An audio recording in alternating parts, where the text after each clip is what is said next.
For 80 years, the United States built and led the most successful security alliance in world history. And now the same country that created NATO may be the one that's going to unravel it. Hi, I'm Nate Charles, and welcome back to the Rule of Law Brief. Let's start with what happened today. The United States asked NATO partners for help keeping the Straits of Hormuz open. That request matters because the Strait of Hormuz is one of the most strategically significant waterways on Earth. Roughly a fifth of the world's oil supply moves through that narrow passageway. But many NATO countries showed little interest in joining the United States in a potential confrontation with Iran. And the reaction actually tells us something about the state of the alliance itself. To understand why, you have to understand what NATO was originally designed to do. After World War II, the United States faced a fundamental strategic question. Europe had just destroyed itself twice in 30 years. Germany had invaded its neighbor in both world wars. Rivalries among the major European powers had repeatedly plunged the continent into catastrophe. American leaders realized that simply punishing defeated countries, as had been attempted after World War I, would not produce anything approaching a lasting peace. Instead, they tried something radically different. The United States launched the Marshall Plan, pouring enormous resources into rebuilding the economies of Western Europe, enemy and friendly alike. That wasn't charity, it was strategy. The idea was that a stable and prosperous Europe would be less vulnerable to extremism, less prone to conflict, and ultimately beneficial to the United States itself. A rising tide lifts all boats. But economic reconstruction alone wasn't enough. The political and military structure of Europe also needed to change, and that's where NATO came in. Most people today think that NATO was created simply to counter the Soviet Union, but that's only part of the story. Yes, NATO did deter Soviet expansion, but especially in the beginning, it solved a deeper problem that had plagued Europe for centuries: the balance of power among the European states themselves. By integrating the United States and Western Europe into a single alliance, NATO effectively removed the possibility that countries like Germany, France, and Britain would begin competing militarily with each other once again. In effect, American leadership became the stabilizing force for much of the rest of the world. The United States provided the ultimate security guarantee, and in doing so, helped transform Western Europe from the most war-prone region in the world into one of the most stable. For 3/4 of a century, that system worked remarkably well. But that system depended on a particular way of thinking about international politics. The United States accepted that maintaining a stable international order sometimes meant carrying a disproportionate share of the burden, not because American leaders were naive, but because they understood that a peaceful and prosperous international system ultimately benefited the United States just as much as anyone else, if not more. American prosperity, American security, and the global order were all intertwined. Enter Donald Trump. Donald Trump approaches the world very differently. His worldview resembles what political theorists call classical realism.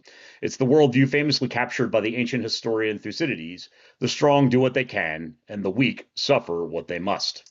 In that framework, alliances are not long-term systems designed to stabilize the world. They are transactions, and they are transactional. Partners must pay their share. Relationships exist only so long as they provide immediate advantage. From that perspective, NATO doesn't look like a strategic system that has preserved global stability for decades.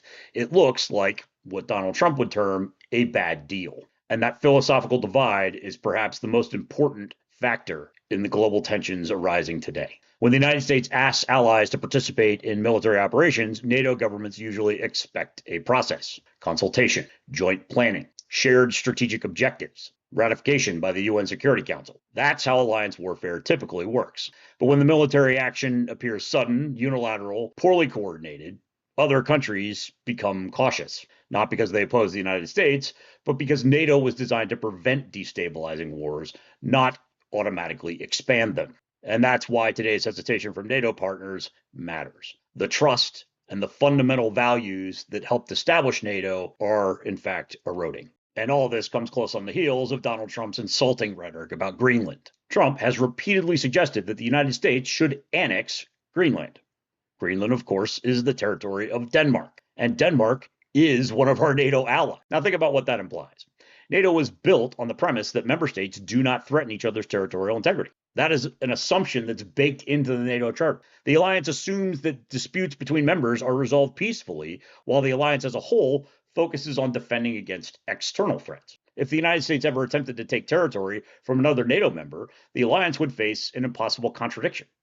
The entire structure of NATO assumes that its members are partners in maintaining stability, not rivals competing for territory. Even talking about such scenarios begins to erode the trust that the alliance depends on. And here's where the deeper irony and the fundamental ignorance of Donald Trump starts to come out.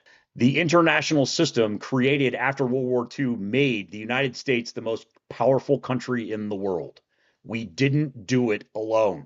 American economic power, American security alliances, American leadership of global institutions, all of these things reinforced each other.